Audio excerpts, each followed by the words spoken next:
Radio J, l'invité du rabbin.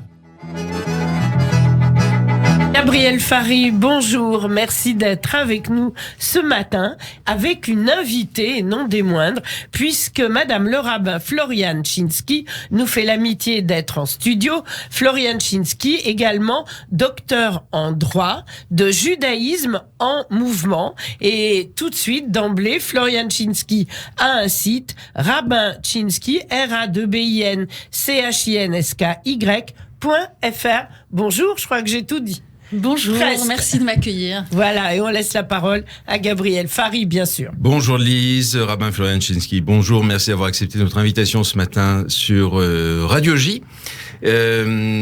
Voilà, Lise Gutman disait que vous étiez docteur en droit. Alors, Lise Gutman est docteur en droit de judaïsme en mouvement. Vous n'êtes pas docteur en droit de judaïsme en mouvement. Vous il fallait tout dire. Judaïsme en mouvement, de notre pas encore des diplômes. Voilà, voilà, pas encore. Judaïsme en mouvement. On en a souvent parlé parce qu'on a reçu pas mal d'invités qui viennent de judaïsme en mouvement. On sait que c'est l'alliance et la fusion principalement de deux communautés que sont le mouvement juif libéral de France et l'Union libérale israélite de France de la rue Copernic, donc deux communautés qui parlent à l'ensemble des auditeurs, qu'ils y adhèrent ou pas.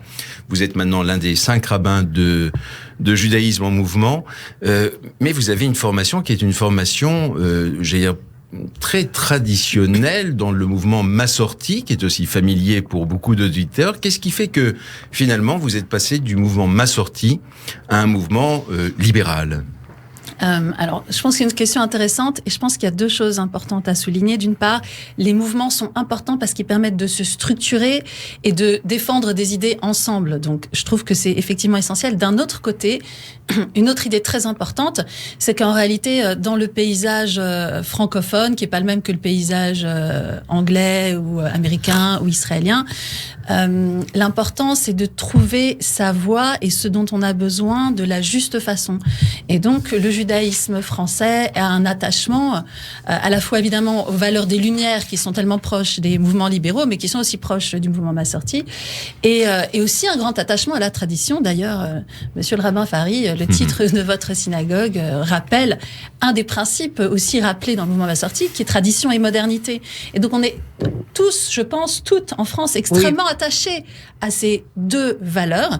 Et ma façon à moi d'avancer dans mon rabbinat et de compléter peut-être ce que j'avais déjà appris à travers mon expérience aux éclaireurs israélites de France, mes études en sociologie, etc., c'était d'étudier justement en Israël et d'avoir une connaissance la plus complète des sources, aussi dans une perspective de voir, de confronter ma tradition familiale aux sources juives, compte tenu du fait que quand j'étais jeune, je la voyais pas tellement représentée dans le judaïsme français que je connaissais. Donc j'avais besoin de voir, est-ce que c'est une merveilleuse invention familiale ou est-ce que c'est une légitime expression d'un judaïsme ancestral.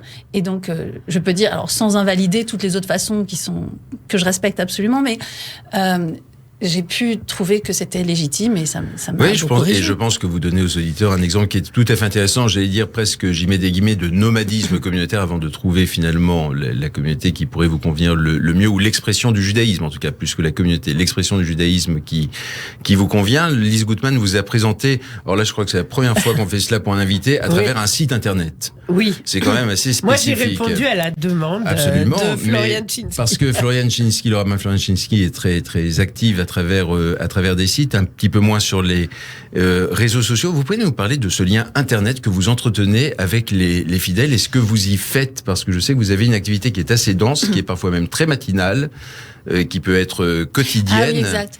Oui. Alors ça, là, vous faites allusion sur l'aspect matinal à quelque chose qui a commencé au moment du premier confinement.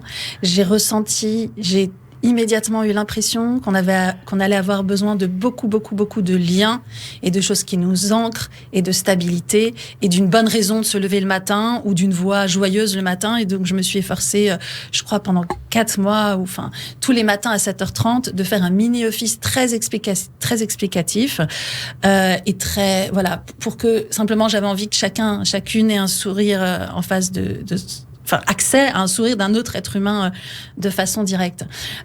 Mais ça exprime bien ce que j'essaye de faire aussi à travers mon site internet, c'est-à-dire d'un côté d'avoir des ressources qui sont accessibles à toutes et tous, à travers ma chaîne YouTube aussi, donc vraiment pas mal de ressources, et Et aussi de l'invitation à du lien direct et de garder le lien, parce que je pense que derrière Internet, il y a vraiment le présentiel qui est tellement essentiel à tous les niveaux qu'il faut garder. Et c'est pas seulement la crise du coronavirus qui remet ça en question. C'est un phénomène structurel qui a commencé bien avant.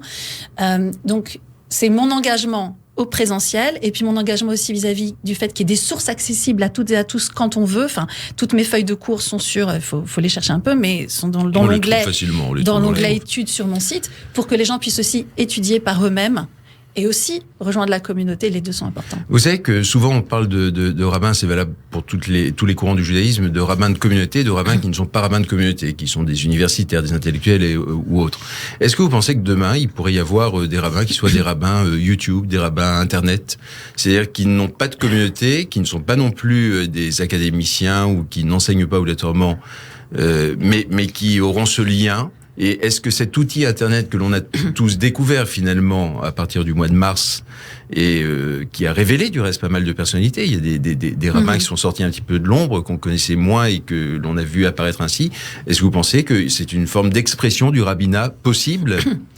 Et je parle de la prière également, pas que de l'enseignement. Absolument. Alors je pense qu'il y a des choses qui ont émergé, dont je souhaite qu'elles se poursuivent. Mais je pense qu'il y a aussi des choses qui se sont rétrécies, comme autour du contact. Et de ce côté-là, je souhaite qu'elles se réinvestissent. Après, la question que vous me posez, c'est une question très intéressante, parce qu'il y a une mutation de la fonction rabbinique au fil du temps. Et même précédemment, enfin le culte initial au temple n'a absolument rien à voir avec ce qu'on fait maintenant. Donc je ne sais pas quelle sera la réalité de nos vies dans 100 ans ou dans 200 ans. Et il est certain que la fonction rabbinique sera là, j'espère, pour continuer à nourrir les gens de savoir, de recul, de respiration et de contact humain. Mais de quelle façon ça se produira, ça dépendra de ce que sera la société dans 100 ans. Là, j'ai pas de visibilité, je peux dire ce que moi je souhaite. Moi, ce que je souhaite, c'est que les gens qui sont très très loin puissent se retrouver grâce à Internet et que ça serve au maximum de cette façon-là, et qu'en même temps, on réinvestisse dès qu'on le pourra de façon intelligente, la meilleure possible, notre capacité, comme disait Lévinas et d'autres, d'être dans le face-à-face, en fait. Et oui, et j'allais rebondir un petit peu sur ce que disait Elise Gutmann tout au début en parlant de GEM, de judaïsme en mouvement, donc de cette grande entité, 5 rabbins, 5 personnalités très différentes, très complémentaires, dirons-nous, c'est évident. Vous avez choisi la carte, non pas que les autres ne l'aient pas fait, mais vous avez choisi un peu la carte, j'allais dire, de la proximité. On a l'impression que vous tissez un lien individuel avec chacune des personnes que vous côtoyez ou que vous accompagnez, et il y a, vous parliez de ce face-à-face à l'instant, très lévinassien ou Moïse, enfin je ne sais pas, Bien enfin sûr. peu importe, mais on a l'impression que ce lien très très individuel est un lien qui importe beaucoup pour vous. On peut faire communauté à travers des individualités, considérer une somme d'individualités qui forment une communauté. Mais c'est ça qui est merveilleux, mais un petit peu glissant aussi, mais c'est ça qui est merveilleux. C'est quand tout le monde peut venir à la synagogue avec sa complète individualité et sa complète identité et son histoire et sa croyance ou sa non-croyance, ou ça, je sais pas très bien, faudrait voir ce que dire ce mot, en quoi et comment, avec sa pratique. Enfin, moi je dis aux gens aussi, si vous voulez, venez à la synagogue et mettez-vous au dernier rang et prenez un livre de philo, en fait, si vous voulez. Je veux dire, quel est le judaïsme de demain? Il se construit à travers le fait qu'on arrive à donner le meilleur de nous-mêmes. Et quel est le meilleur de nous-mêmes, de vous, de moi, de tout le monde? Personne ne peut le savoir, parce qu'on est en constante évolution. C'est ça qui fait quelque chose, c'est ça qui me nourrit en tout cas. C'est quand je peux voir quelqu'un en face et comprendre ses réactions et que quelque chose d'inattendu aussi puisse se produire. Et voilà, là le présentiel est important. Mais c'est un petit peu dans votre formation en même temps, qu'il y a une approche de votre rabbinat qui est une approche très psychologique, j'allais dire. Vous le ressentez ainsi ou pas? Oui, c'est-à-dire, oui, en fait, le rabbinat, qu'est-ce que c'est? Enfin, c'est aussi le but du judaïsme, c'est étudier qu'est-ce que c'est que vivre? Qu'est-ce que c'est que vivre? Qu'est-ce que les sources? Qu'est-ce que notre tradition nous enseigne dans qu'est-ce que c'est que vivre? Et en étudiant ces sources, en quoi ça nous fait réagir à travers ce dialogue qu'est-ce qu'on apprend de ce qu'est la vie, et dans la rencontre avec les autres, qu'est-ce qu'on apprend de ce qui est la vie. Le rabbin Delphine Orviller, qui vous avait devancé une fois sur ce plateau ici, disait que pour elle, les valeurs qui lui semblaient les plus importantes étaient de raconter un récit et de transmettre. C'est une autre façon aussi de concevoir le rabbinat, finalement. Il y a plein de façons, et de tout temps, que ce soit les talmudistes ou les chassidim, vous direz, on dit la même chose autrement. Mais il y a quelque chose, c'est intéressant que vous parliez de chassidisme, parce que moi, dans la connaissance que j'ai de vous et en vous voyant officier, j'ai l'impression qu'il y a quelque chose qui est très proche d'un chassidisme, j'allais dire contemporain, moderne, enfin une façon de le faire vivre à travers votre personnalité aujourd'hui. C'est un mouvement dont vous vous sentez intellectuel, spirituel, dont vous vous sentez proche?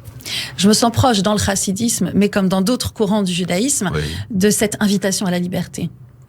Et c'est une des choses que j'apprécie vraiment particulièrement dans notre tradition, c'est que on peut prendre des positions fortes en n'étant absolument pas menaçant. Normalement, le cadre, en principe, on essaie de développer le cadre qui fait que on peut vraiment être soi-même sans empiéter sur la liberté de l'autre, mais que ce soit plutôt le contraire. C'est toute l'idée de marloquette, de discussion talmudique, etc. Et toute l'idée aussi en parallèle de Shabbat, se retrouver, avoir des moments de paix, des moments d'action et des moments de confrontation et des moments d'harmonie, et que dans tout ça, on n'oublie pas que on est ensemble et qu'on vit ensemble. Enfin, on n'a qu'une seule chance de vivre cette merveilleuse aventure qu'est l'aventure humaine. J'en profite pour dire à nos auditeurs qu'ils peuvent vous retrouver alors le mot est à la mode et je l'aborde, mais en présentiel, naturellement, en venant dans votre communauté au 24 rue du Surmelin, dans le 20e arrondissement de Paris, Absolument. sur inscription comme pour toutes les communautés. Exact. Comme pour toutes les communautés. Comme pour vous aussi, Gabriel Farid. C'est pour ça que je dis comme pour toutes les communautés. Voilà, et probablement certaines souhaiteront pouvoir vous voir, vous entendre, vous rejoindre dans votre communauté. Et je ne peux que les inviter précisément à faire cette expérience, vraiment en termes d'expérience, parce que je crois que c'est une rencontre qui serait quelque chose de très nouveau pour beaucoup, et une façon d'éclairer et de voir le judaïsme qui n'est peut-être pas celui que l'on a l'habitude de voir dans d'autres communautés ou à travers d'autres rabbins. Et chaque rabbin a sa personnalité, et ça, c'est vraiment très intéressant. On apprend beaucoup de choses, de voir comment un rabbin officie, comment une communauté réagit. C'est passionnant, effectivement, tout le monde est bienvenu. Il y a souvent quelque chose d'un petit peu de pyramidal dans une communauté, enfin, où le rabbin est un petit peu sur un piédestal, il ou elle est sur un piédestal, même la disposition dans une synagogue fait que le rabbin est un petit peu en hauteur. Vous, on a le sentiment que vous êtes parmi les fidèles. Une parmi les fidèles, c'est un petit peu comme ça que vous voyez votre action. En tout cas, on est ensemble. Du fait de mes fonctions, bien sûr, j'ai quand même un rôle de modération. Donc, mais effectivement, ce que je trouve intéressant, c'est d'ouvrir la possibilité pour les fidèles de parler et puis de reconcentrer les choses pour le redistribuer. Mais l'image du rabbin, leader, etc. En fait, je pense que c'est quelque chose qui est tout à fait de l'ordre de l'acculturation. C'est quelque chose de récent dans le judaïsme, par imitation d'autres traditions. Ce serait un vaste débat, mais traditionnellement on en reparlera, vous reviendrez, nous en parlerons. Merci en tout cas infiniment. Bienvenue sur Radio J. J'en suis ravie. Merci Rabbin Florian Chinsky. Au revoir, alors on se retrouve dans un mois avec un nouvel invité. Absolument. Ou une nouvelle invitée. Merci Gabriel Farid. À très bientôt.